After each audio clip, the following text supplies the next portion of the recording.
as promised, this video is a 5 tips on how to lose weight fast.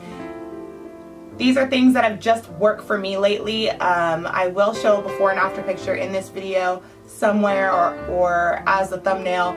So there is a difference, and my body's finally getting back on track, and it's dropping weight a little bit faster because, as you guys know, I was having some problems. So I'm really excited, and it's keeping me motivated. So I just want to share these things with you. Just keep in mind that they've worked for me. I don't know if they'll work for everybody, but you can experiment like I do all the time. Forgive me if I'm looking at my phone. I did write them down just so I can make sure I get all the information that I want to get out. And let's get started.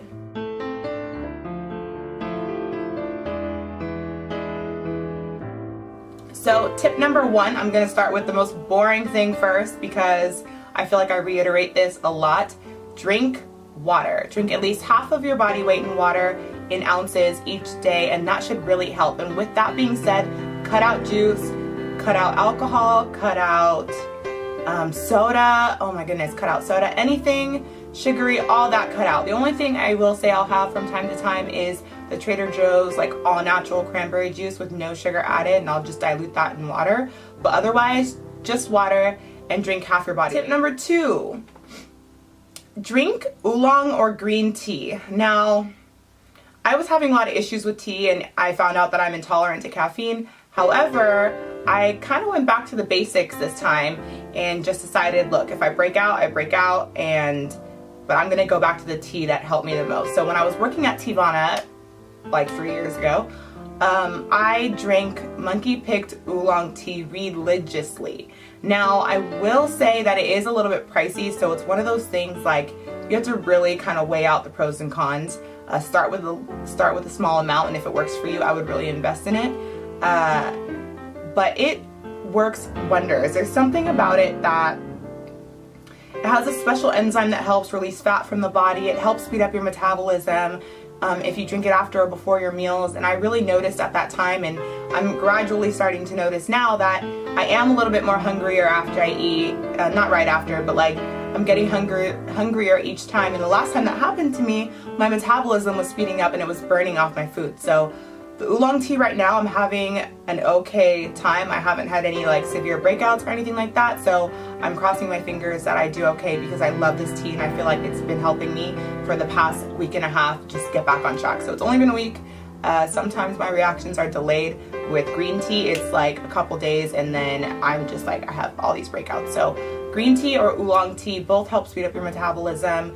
They're great for you. I would spend a little bit of extra money on the loose leaf tea. I'm not getting paid to tell you guys this, once again, like I tell you with everything, because tea bags, I tried to just go the cheaper route and it just didn't do anything. So if you do go pick up, you know, oolong tea from Whole Foods or whatever, even though it's organic, it's not loose leaf.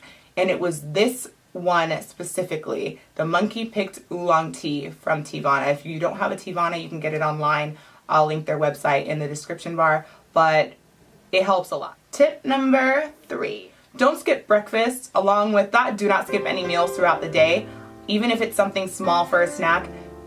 If you're feeding your body consistently, your body's going to get used to that, and it's going to understand that it's okay to burn off the food that you just ate, and it's because it understands that you're going to feed it again. So when you starve yourself throughout the day, your body has to hold on to everything that it has, and it won't start releasing that fat until it knows that it's going to be fed. I hope that makes sense. That's kind of the only way I know how to explain it so you guys understand. But yes, don't skip any meals, but do not skip breakfast, if anything. So that is my tip number 3. This is gonna seem kind of weird, and this is something that I've just had a good experience with, and I've noticed that's interesting. Pineapple.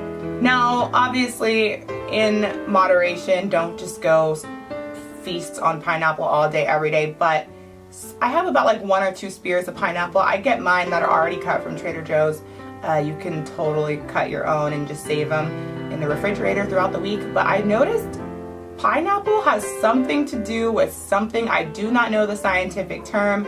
I have Googled it before to see if it would help you lose weight, because my cousin and I, when we lived together, we like couldn't understand like why we were like looking extra thin at one point, and we determined it was the pineapple. I don't know why, but for some reason incorporating it into your diet, I know people say like, oh, it has a lot of sugar, oh, this and that. I personally, if it's a fruit, I don't worry about the sugar. Tip number 5. This is where it gets a little bit tricky because I understand not everyone has the same exact schedule and not everyone can just not eat after 8 o'clock, but not eating after 8 o'clock for me helps a lot. Now, I have a very regular schedule. My job, I'm at work at 9 o'clock and I'm off at 1 o'clock. So I know that at 8:30 I have my breakfast, by 11 I have a snack, and when I get off I have lunch, and then a snack, and then whatever, and so forth. I don't eat after 8 o'clock. Sometimes I don't eat after 6 or 7 o'clock. It just depends if I'm hungry or not. Of course, if you're like really hungry, I don't think there's anything wrong with having a small snack, a healthy snack, a piece of fruit or protein before bed.